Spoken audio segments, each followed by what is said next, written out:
Hello and welcome to another episode of MacStories Unwind. I'm John Voorhees and I have Federico Viticci with me. Hey, Federico. Hello, John. How are you? I'm doing well. I'm still sitting over here in the Notion Nation. I'm working Notion on Nation.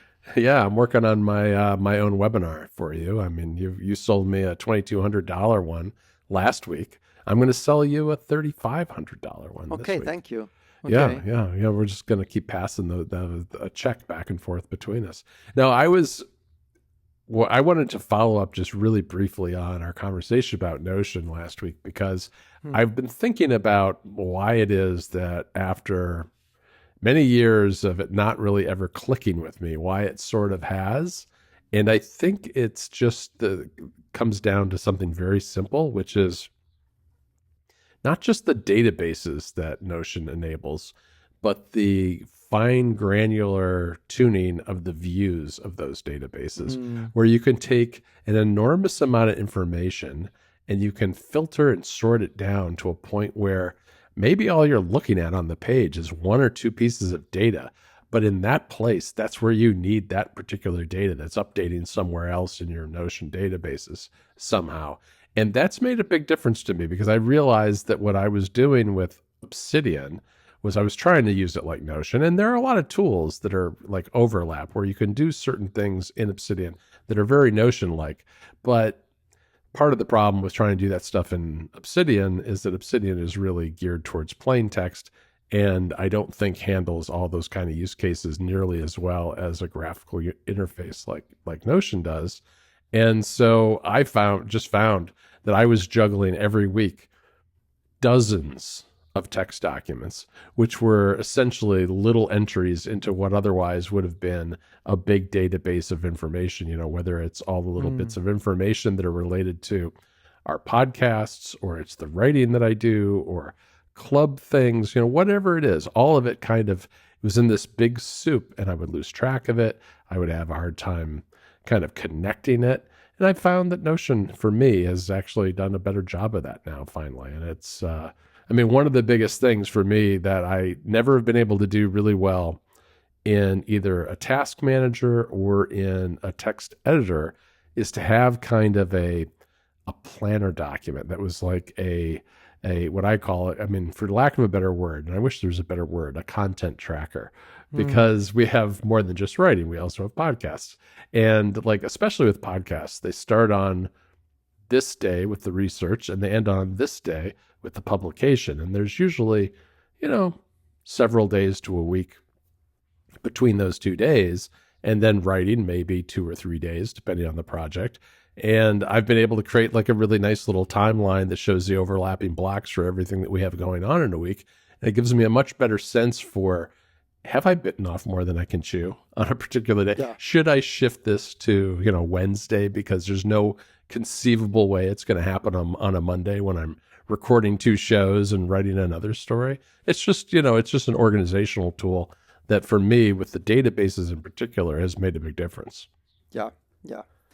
Yeah, I'm happy you're seeing the light. What can I say? Yeah, I still find it very hard to edit it, and I have yet to. It's funny, I have not written any stories in it. I have in a couple of places resorted to code blocks because I want my markdown to stay markdown because they're like templates. So I have code blocks that I can copy and paste into other things, but maybe I'll get there on that stuff too. I don't know. I still enjoy typing in a text editor with a font of my choice. A monospaced font of my choice, and not having. I don't mind if my data is being formatted by Notion. I'm a little more precious when it comes to my writing, though. I got it. We'll see. Okay. John, I see in your pics that you have a TV show that I saw the promo last night, and I thought, oh, this sounds interesting. Yeah, I think you'll like this one. I think it's exactly my sort of show. Can you tell me more about it? Yeah, it's called The Last Frontier, and it's on Apple TV. And this is kind of a crowd pleaser. This is one that Jennifer and I have been watching, and I think it's going to be 10 episodes, and there are 5 out if I'm counting right. And so about halfway through, it's a story of a U.S. Marshal who is living in Alaska near Fairbanks with his family. And he had moved there from Chicago, and there was some tragedy in his past that you don't find out about right away. And I won't spoil it, but he had moved to Alaska and, living kind of a quiet life in a very remote part of the world where he's taking care of his community and dealing with whatever crime and other things they have up there. And one day, an airplane full of convicts crashes into the wilderness, into the trees. All right. That's great. Okay. And of these convicts, and it's a full plane full of convicts, there's one special convict. There's a guy who is mysterious, and he's like hooded and chained more than anybody else. And you're wondering, what's up with this guy? Well, the plane crashes and all the prisoners escapes. Some of them die, some of them escape, most of them escape. And this guy escapes. And the rest of the story is kind of, it's a very interesting setup because you have, on the one hand, you have all the regular convicts, which there are a lot of them, and they've all scattered to the wind, in their orange jumpsuits across the landscape in Alaska. And they come across the locals. Okay. And there's various drama that happens as a result of the fact that they're all trying to escape to their freedom, and they're interacting with the locals. Okay. Then you have this other guy who is special and has some kind of involvement with the CIA, and you're learning the mystery behind his story, and a woman who comes into Alaska to help try to capture him, and her background and their relationship. And all the while, the U.S. Marshal is just trying to, he's Frank Remick. He's trying to protect his family, protect his neighbors, and get to the bottom of what's happening in what is otherwise a very quiet place, but is now completely chaotic because of all these convicts and this one special guy there. So what drives the story really is the central story of this one mysterious convict, but all the side stories that pop up with the individual convicts along the way, which are everything from, high finance grifters to, mass murderers. So you've got a lot of different kinds of characters that are spread out across Alaska, and it's made for a really good show. It's, it's a lot of action, a lot of fun. I've been enjoying it. Nice. Okay. Interesting. Yeah, I think I gotta watch it. I think you'll like it. I think you would. Okay. My pick is Pokemon Legends ZA. How far are you into it? Oh, not a lot. Not a lot. I'm not either. I did a couple of ranks so far. So the whole premise is that you are visiting Lumiose City, which is the same city from Pokemon X and Y, modeled after Paris and France. And obviously you gotta become the greatest Pokemon trainer of Lumiose City.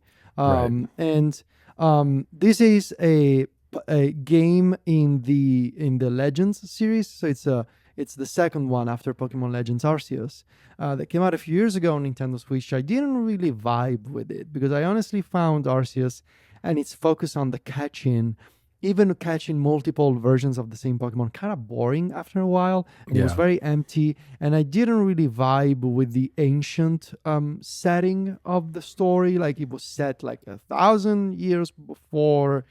Right, when people in Pokemon are first interacting. Yeah, I didn't really vibe with it. But here, Lumiose City is, it's 10 years, I think, after the events of Pokemon X and Y, and it's modern day Pokemon. And in fact, the city of Lumiose is undergoing this redevelopment plan where the mayor is sort of restructuring the city so that humans and Pokemon, so the people and Pokemon can coexist, but the Pokemon have been sort of secluded in these wild zones inside of the city itself.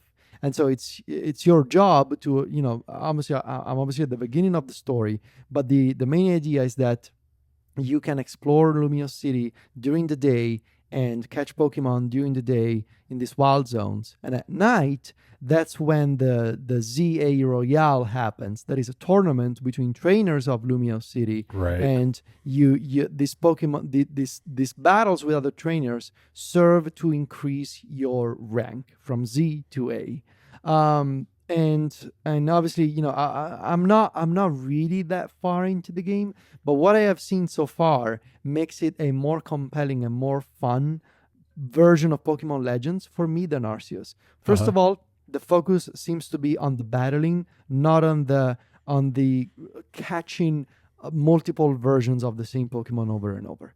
And they have a brand new battling system that is all real time and almost MOBA adjacent, where I found it very confusing when I first started doing that because it felt so foreign compared to it's another so Pokemon game. it's so different from traditional turn-based Pokemon. Yeah. It shares some of the underlying aspects of type effectiveness. Like water is effective against fire, and fire is effective against grass, and so forth. Right.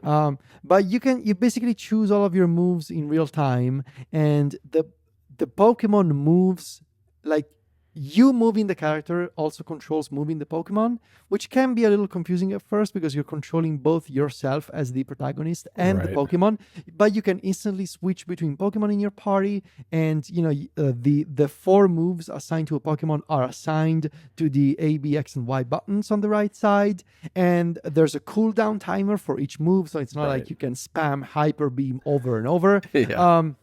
But it's very different from traditional turn-based Pokemon. It's a bit of a shock initially, especially for someone who has dabbled with competitive Pokemon play in the past.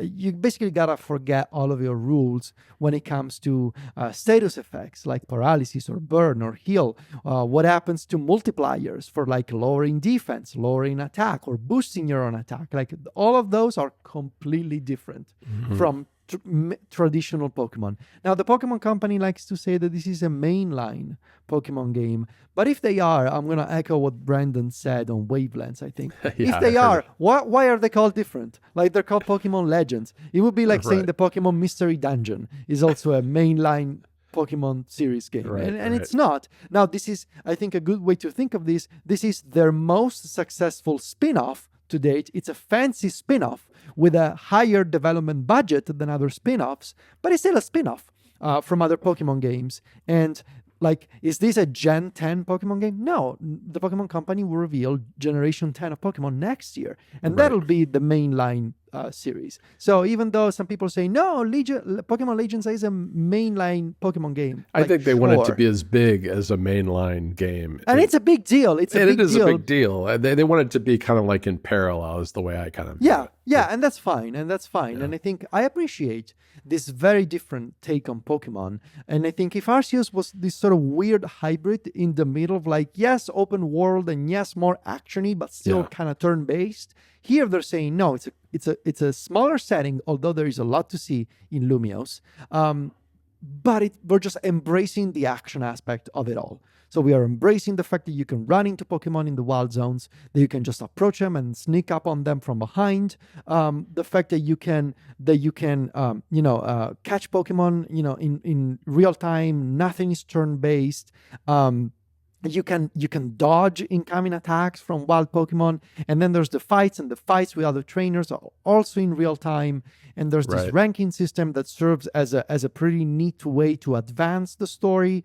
But there are also side quests. So I think this game is really doing it for me in a way that it's scratching the Pokemon itch that I need right now because I don't want to play Scarlet and Violet, but in a different way than a traditional turn-based Pokemon game.